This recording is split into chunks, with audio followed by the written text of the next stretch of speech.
Great. Welcome to Digital Asset News, everybody. So we got a lot of things to cover. And before we even start going over some things, I want to just make mention of things that have been coming off in the comments section. And I want to start, and I understand exactly where everybody's coming from. So let's just start with this. And I'll tell you everything that we're going to go over. We're going to go over why you're being fooled, or I think that you're fooled. I'm going to tell you exactly why I believe that the price is going down. It's actually quite simple. But before we do that, let's talk about this. First of all, Organic 723 is not a troll. He's just upset, like I think a lot of other people are in this environment. And I can understand, because when I got back in when I got started in 2017, I was the same exact way.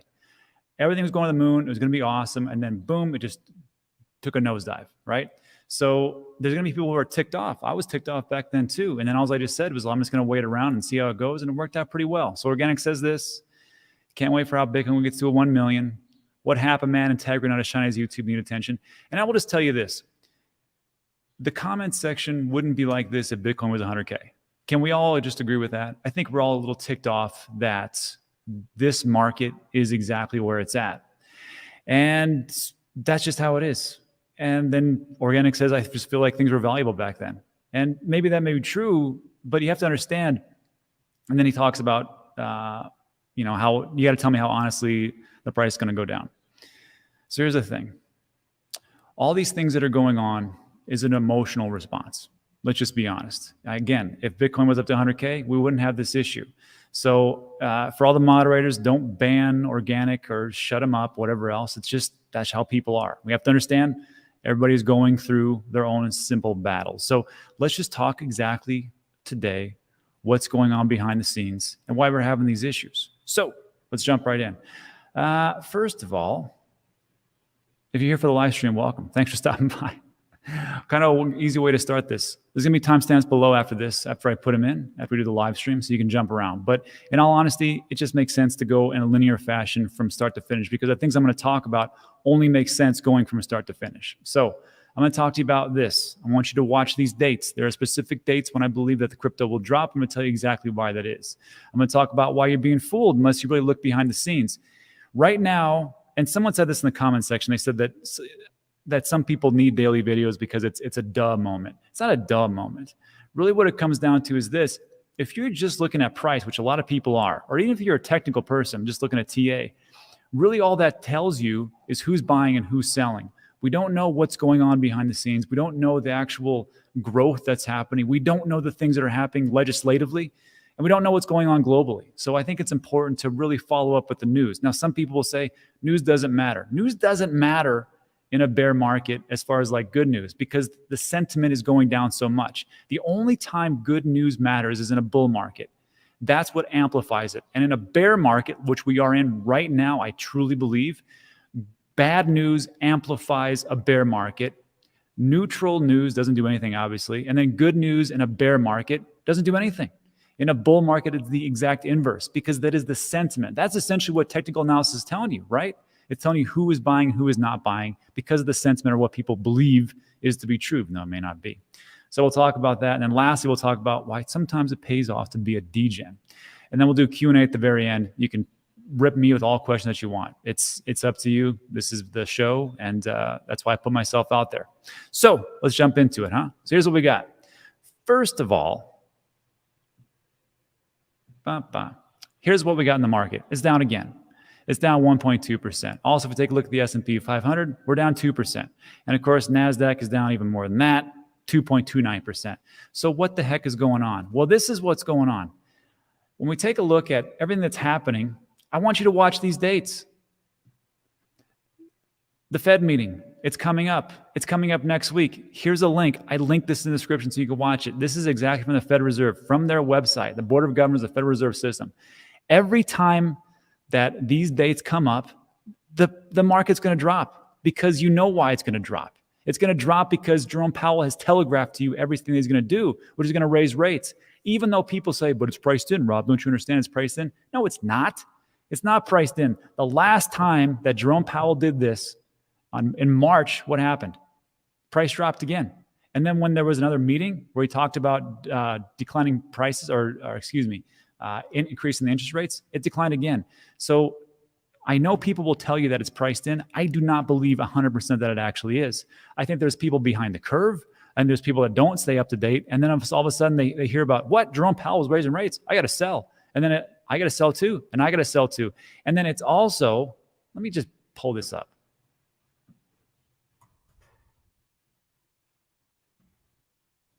Digital asset news.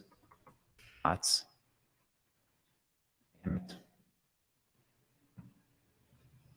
Let me see. It doesn't matter. There's a video. It goes over bots. And really what it came down to was a very simple premise, which was this. There is an algorithm. And people say, oh, here we go with the bots again. But you understand, they're a little bit more advanced now. There's this thing called tape reading algorithmic bots. And this is actually information given us to MSNBC as they talked about. What was that guy's name? Not Jerome Powell. One of the big Wall Street traders. He goes, every time Jerome Powell speaks, there's bots that are out there. They decipher this information. They start to trade, and it causes a cascade effect. So again, here's what we go through. And I could be wrong about this, but all I'm going to tell you is watch these dates. This is why I truly believe that things are going down not down the tubes, but it's actually going down. So when you see this, you may think to yourself, oh, well, this is an awful time, and this is what's going to happen, and it's going to keep going down. Not necessarily. So we're in a bear market, So I think that even if we have good news, like we're going to go over right now, you're still going to see these downturns. So what do? I don't know what you're going to do. I can just tell you what I'm going to do. I'm doing the same exact thing I've been doing since 2018, just dollar cost averaging. I know it's sick to hear about, you should, dollar cost averaging. But you know what? It's not sick to hear? When Bitcoin goes from 3,500, 5,000 when I was buying it, all the way up to 20,000, then 40,000, then 60,000. It also makes sense when I was buying Ethereum at 150, then 300, then 1,000, then even 1,500 and 2,000. Actually, I keep buying it right now. Or when even Cardano was 7 cents, and it went from 15, 20, and so on and so forth. So that's the story. Let's get into some good news, shall we? And let's look behind the scenes. I think this is where it comes down to why you're being fooled, because you got to look at what's going on, the stories behind the stories. And that really makes sense. So first up, let's talk about this. Crypto bill in the U.S. House would limit the SEC's reach over exchanges. First of all, that's great news. If we can I've always been said that, hey, I think a little clarity is needed, and this is what I'm talking about. The crypto industry's push to wrest jurisdiction away from the U.S. Securities and Exchange Commission is gaining momentum. Republican reps Glenn Thompson of Pennsylvania, Tom Emmer of Minnesota. First of all, this is amazing to me. The Republican reps are working with the Democratic reps of Darren Soto and Ro Khanna of California. So you actually can come together. They like to bring exchanges that offer digital assets like Bitcoin directly under the CFTC purview and not the SEC, which I think would be great, because then we can say, look, if you're under the CFTC, that means that these are commodities, which is what they are, in all honesty. That's how I think they are. There's some securities, true, but they're not all a bunch of securities. I think that especially Bitcoin would be what I would consider a commodity, just like gold. Gold is a commodity. So why can't we call this gold 2.0, which is Bitcoin, and just go that route? And a top on some other ones. So to finish this up, CFTC Chair Rustin Benman said that his regulator is poised to take on an expanded oversight, a shift that many in the industry say they would welcome. The bill introduced Thursday will make it optional for exchanges to register with the CFTC, but it will make it a lot easier because now it's not a security. I think it's a little bit easier path. Platforms would have to do so to be able to offer leverage trading. I think that's a great plan because leverage trading, in my personal opinion, it's only good for some and it wrecks the many. Or to list for sale so-called digital commodities that were distributed to individuals before being available to the public. Thompson and Khanna are both on the House Agricultural Committee, which oversees the CFTC, and all four members are part of the Congressional Blockchain Caucus. That's good news number one. If that happens, great. I see that could actually put us in the right momentum. Would it change us from a bear market to a bull? Probably not. But there's people doing the smart things because all the money's made, in my opinion, in the bear market, and Goldman Sachs is no different. So Goldman Sachs approves the first Bitcoin-backed loan facility. So this week, Goldman Sachs issued its first Bitcoin-backed loan. In May 2021, the U.S. Investment Bank rebooted its crypto desk in response to improved crypto conditions. I didn't even know they did that, actually. On Thursday, news hit the wire of Goldman Sachs offering its first Bitcoin loan facility. According to the report, the borrower pledged Bitcoin as a collateral in a cash loan, and they accepted and said, sure, we'll do this, which could actually open the doors for more loans like that as far as collateral. And you know what's good about that? That means that your Bitcoin is locked up, which is great for me because the more Bitcoin is locked up, the more people are trading it. And then, of course, the price goes up. That's always good for everybody.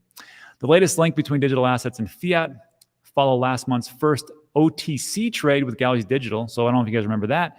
But Goldman was the first major U.S. bank to trade crypto over the counter. This week, there's also news of Goldman exploring the tokenization of financial instruments. So again, it's one of those things where if you just look at price and you hear about the news about how crypto is going down, you're really being fooled because you have to look at the scene behind the scenes. Also, more good news, and we had covered this 4 or 5 days ago. I just want to remind everybody that Bitcoin now officially became the official currency in the CAR, the Central African Republic. So that's the second country that's actually doing that for legal tender. And then also, more good news, Panama's crypto law, even though it's not legal tender, digital assets exempt from capital gains tax. So in Panama right now, you can actually move down there and not pay any capital gains. This is from Panamanian Congressional Gabriel Silva, said the bill that they're introducing doesn't allow for any crypto to become legal tender, I think yet, but makes possible free use of a crypto as means of payment for any transaction. He states we can't just establish Bitcoin because there will be unconstitutional. And if it's unconstitutional, then the project won't happen. Can't do it that way. Panama, this is important though. Panama has no currency per its constitution. It used the US dollar for more than a century. But wouldn't that be interesting if, kind of like El Salvador, they said, you know what, and CAR, just say, we're going to make this our legal tender on top of the US dollar, which is essentially what El Salvador did. Prior to the bill, it was illegal for digital asset companies to set up shop, but that would change once the legislation becomes law. The law treats crypto assets as a foreign source income, which in accordance with Panama's territorial taxation means no capital gains tax. So that's great news, again, moving forward. And then also, I just wanted to put this in there because I thought it was great news for ETH holders. ETH2 deposit contracts now hold 10% of the circulating ETH supply. And this is just real quick. I didn't think they would actually hit this. The deposit contract for staking Ethereum on the Beacon chain reached a balance of 12 million ETH on Friday. That locks in around 34 billion.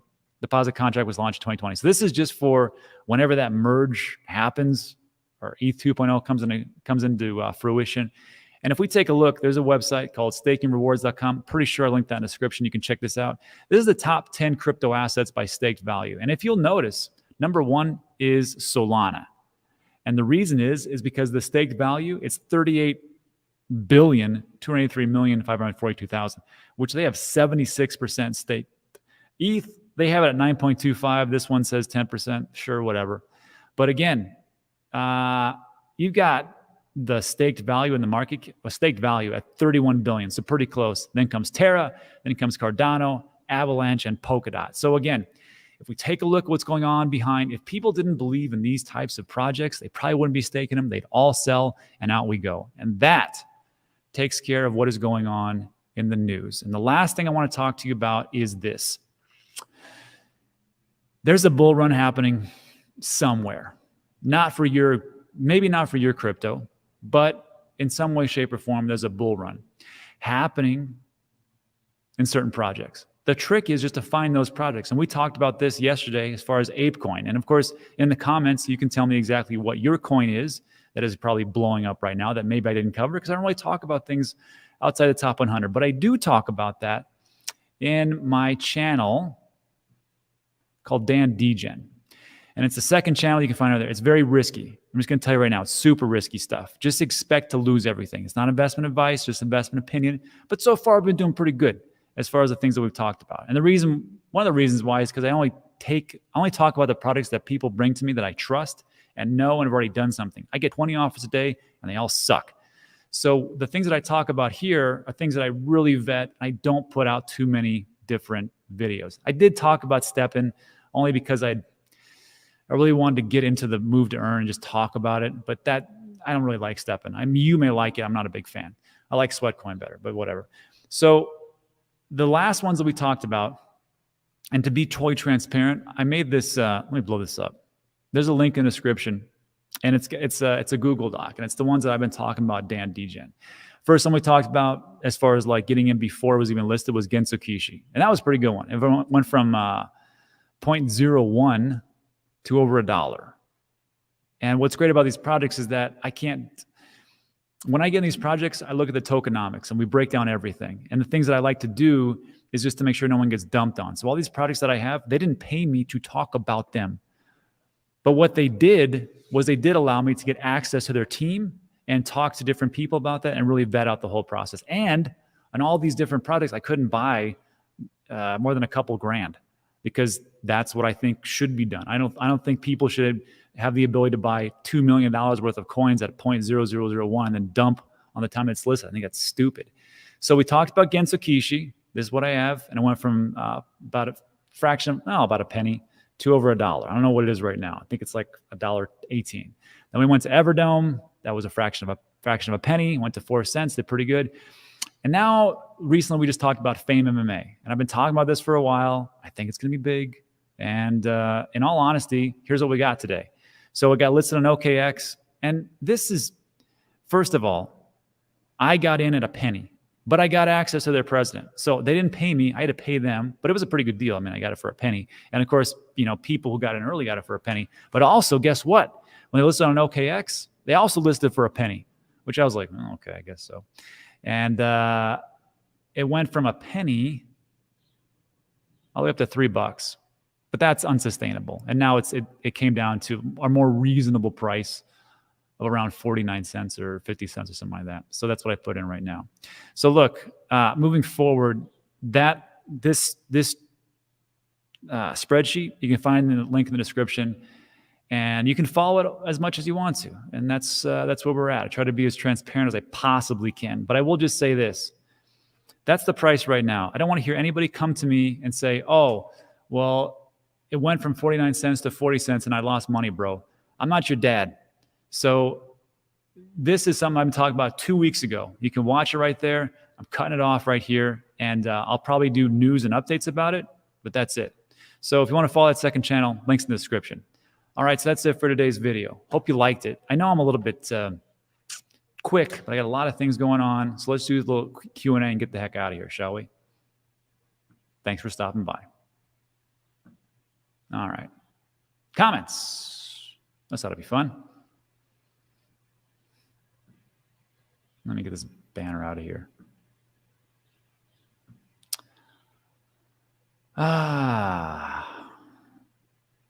So mean. Well, look, this isn't like every channel that's out there. I'm not going to sell you a bunch of stupid hopium and tell you things are going to go to 1 million tomorrow, because that's dumb. Really what it comes down to is this. All the things that you're doing right now, you're doing for yourself. You're not doing it for me. You're not doing it for anybody else. It's for you and your family. And to actually get to where you want to go takes hard work, and it takes dedication, and it takes a lot of gumption. So I'm not giving you financial advice, just financial opinion. I try to keep you abreast of what is going on in the news, what's going on behind the scenes. That's really all I can do. So just know that I will not give you a bunch of hopium and tell you that Bitcoin's going to 1 million tomorrow, because it ain't. And that's why I think, sometimes my channel doesn't do as good as it could, because I just stuck in my ways. Staking safe in a bear market? I think so. Like I stake all my Cardano, I stake all my Solana, well, most of my Solana and my Phantom, and it works out pretty well. I just don't like a lot of these DeFi plays, because if you watch yesterday's video, 97% of all the money that's been lost in quarter one of 2022 has all been by DeFi plays. So just be aware, and that's it. Now, I don't let anybody grind me down, but what I do let people know is that you meet me as you greet me, meaning I'm a pretty nice guy, right? I mean, in all shapes and forms. But there's a select few of people who say, Rob is the biggest a-hole I've ever met in my life. And the reason why they say that is because they deserve that.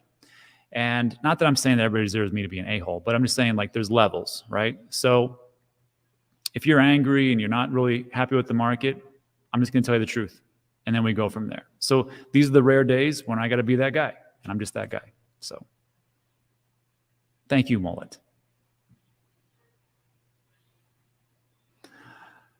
Yeah, man. We'll be in London. We leave Monday. So we'll be there for Coin Bureau's event. We get to talk on stage and all that good stuff. So we'll go from there. First of all, there's no pessimism. So like what I'm trying to say is that I'm trying to be just brunt with everybody, but tell you that behind the scenes, there's some pretty good things happening. And I think people just need to listen up sometimes, like sometimes I'm just a little bit too nice. I let people get away with stuff. So at some points I got to tell you like, look, this is how it is. This is what's going on. And then be that. Eric Sean, where do you find these projects so cheap? That's a great question. You know where I find these projects so cheap? Well, first of all, there's a project launching every minute, it seems like. And I get roughly 20 emails a day. And like I said before, they all suck. So if you're emailing me, don't waste your time. You're wasting space in my email account. I won't answer you, just like I always talk about here. When you see, where are we? See that little thing down there? It says, damn, sorry, Eric. I'll never contact you. I'll never contact you. So usually what happens is the people that I trust, that I like, that have worked with me in the past for certain projects, or people who are real OGs in the space, who have been around for quite a long time, that I've met in Puerto Rico, I trust their opinion because they've got past performance is not indicative of future results, but it can give you some shining light.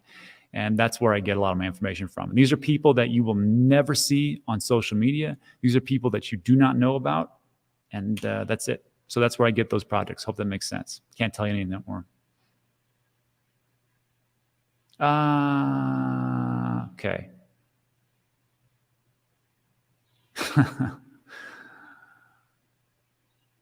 It's funny. Dancing on not mentioned. I tell you, you got to be like this with your family sometimes and kids. Oh, crud. Also, I forgot to mention this as my little rants. We're going to do DCA today. It's me, James, and Ben. James from Invest Answers, Ben from Indicator's. I'm pretty sure it's on James's channel. So I'll tweet that out as soon as I get the information and we go there. And that's it.